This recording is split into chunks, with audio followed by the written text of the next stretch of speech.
আজকে 24 April. Market open হওয়ার সঙ্গে, সঙ্গে নিফটি ফিফটি বড় ফল করে। বড় ফল হওয়ার পর আমি ভেবেছিলাম যে এখানে হয়তো সাপোর্ট বানাবে। এখানে একটা রেড ক্যান্ডেল, তারপর একটা ডোজি, আর তারপরে একটা বড় গ্রিন ক্যান্ডেল তৈরি হয়। তো এইরকম প্যাটার্নকে বলা হয় মর্নিং স্টার। আর মর্নিং স্টার হলো বুলিশ প্যাটার্ন। তো আমি এখান থেকে একটা ট্রেড প্ল্যান করি এবং আমার টার্গেট ছিল 24,120 মতো। কিন্তু এই মর্নিং স্টার প্যাটার্নটা এখানে ঠিকভাবে কাজ করেনি এবং মার্কেট নিচের দিকে ফল করে। তাতে আমার স্টপ লস হিট হয় এবং এই ট্রেডটা লসে বুক করি।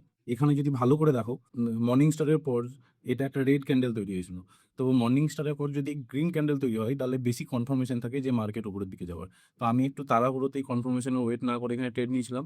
তার জন্য আমার স্টপ লসটা হিট হয়ে গেল। এরপর দেখো মার্কেট কন্টিনিউয়াসলি লোয়ার লো তৈরি করতে করতে 23,800-র কাছাকাছি আসে এবং এখানে 15 মিনিটের ক্যান্ডেল ফ্রেমে দেখো একটা ডোজি তৈরি করে এবং আমি এখান থেকে একটা ট্রেড প্ল্যান করি। তো আগের রেজিস্ট্যান্স পর্যন্ত টার্গেট ছিল এবং আমার টার্গেট অ্যাচিভ হয়।